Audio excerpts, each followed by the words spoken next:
We all got to go through the straight gate.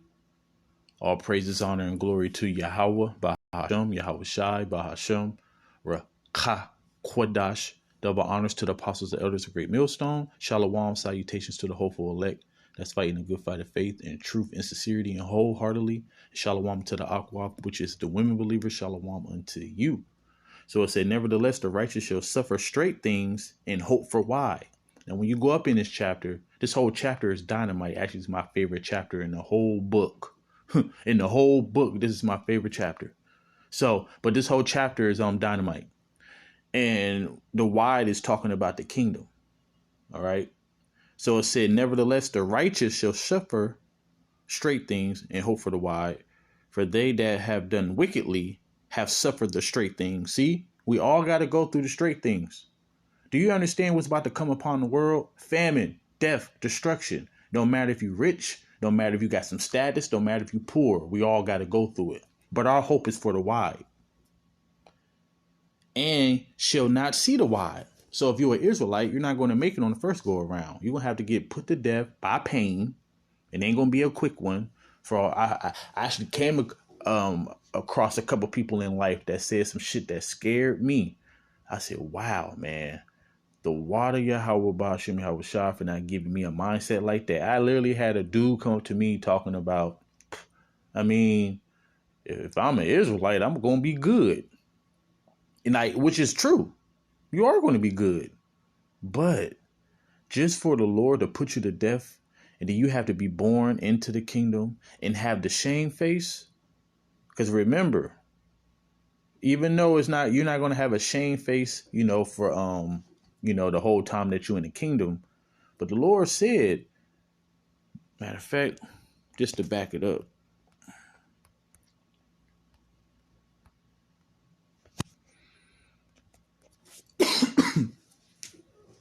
It said, and there shall ye remember your ways and all your doings wherein you have been defiled, and ye shall loathe yourself. See, why would you want to be like that in the kingdom? We finally in the proper space.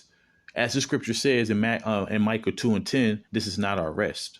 So we're finally in the place of rest, and you want to loathe yourself in your own sight for all the evils that you have committed. So Ezekiel 20 is going, basically going into salvation. When you start from like 34 and read down, that's us being delivered, going into the wilderness again, purging out the rebels, setting up the kingdom. So anyways, wrong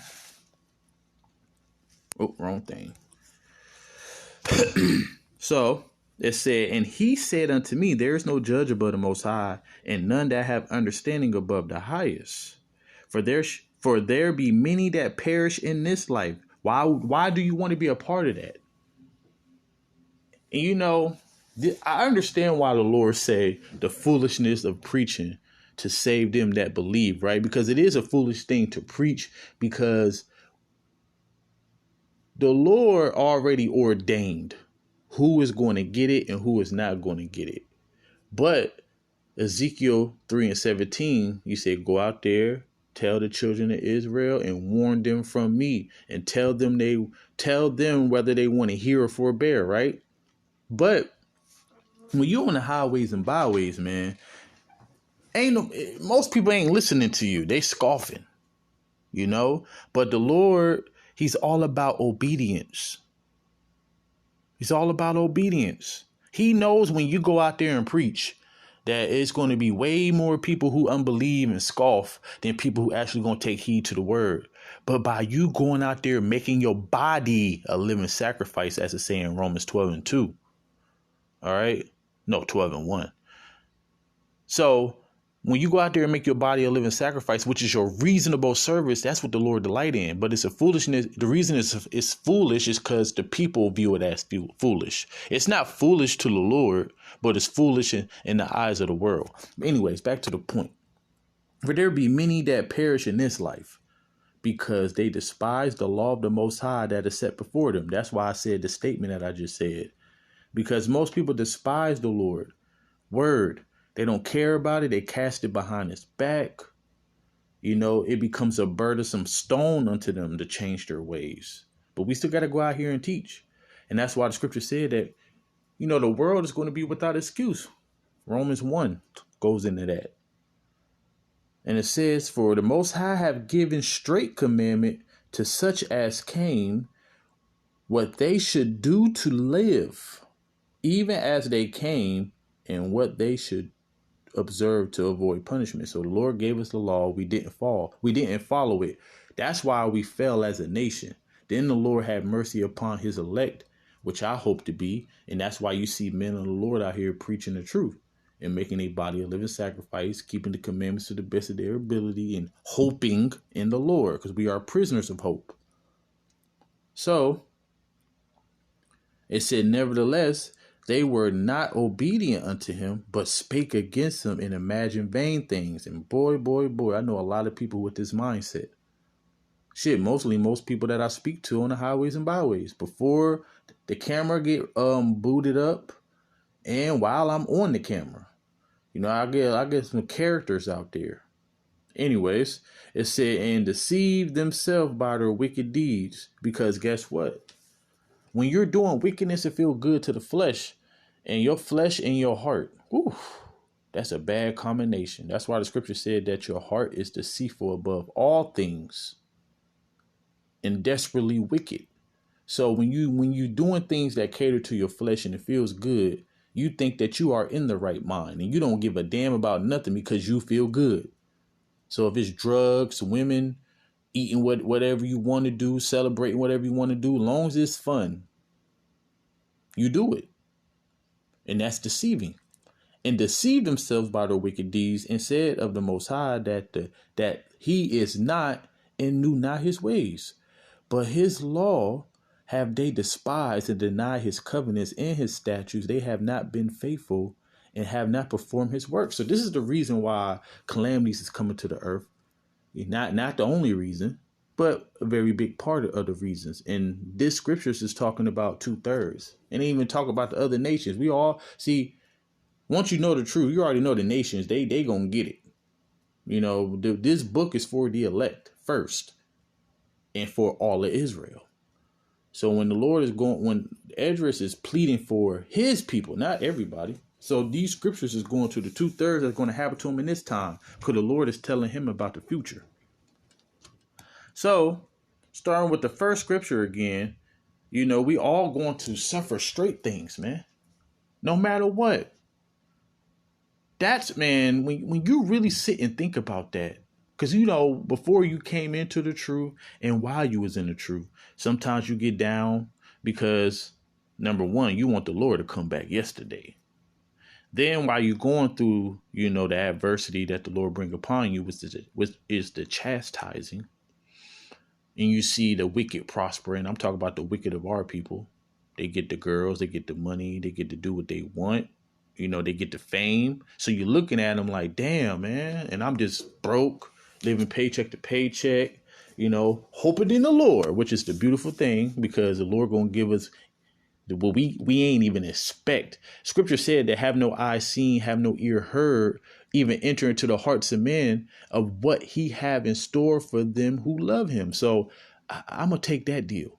But when your flesh reacts sometimes, you be like, man, this is some bullshit. This is unfair. So imagine all the people who sold their soul for pennies is going to go through everything that the men of the Lord is going to go through. But the promise is that the men of the Lord and the women that believe, the Lord said he's going to protect them when trouble come. Wow. So I want to get this real quick. I might end it on these sets of scriptures, because even Peter was talking about it.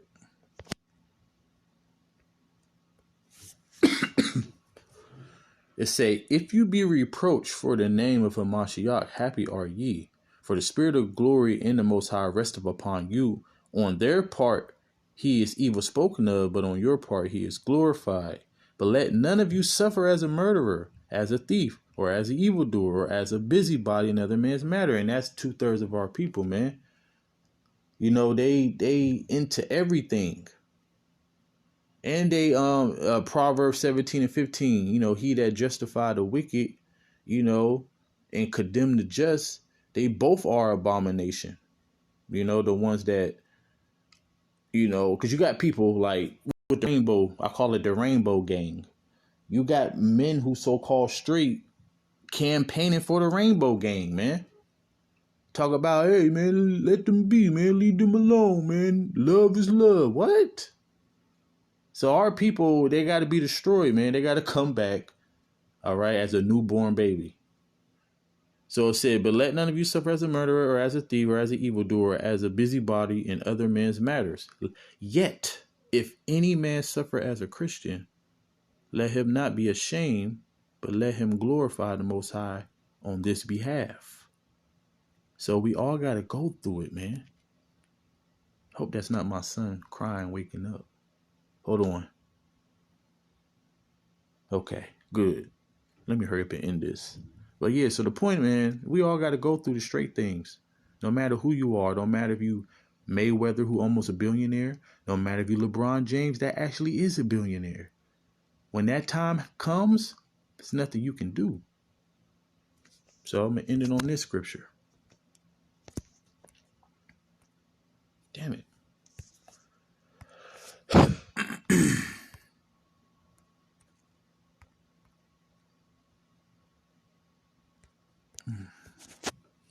It said, the beginning of sorrows and great mournings, the beginning of famine and great death, the beginning of wars and the power shall stand in fear. Beginning of evils, what shall I do when these evils shall come? Behold, famine and plague, tribulation and anguish are sent as scourges for an amendment. But for all these things, they shall not turn away from their wickedness, nor be always mindful of the scourges. So you got people, when these things really start to come and you cannot deny it, people ain't even going to know why it's coming.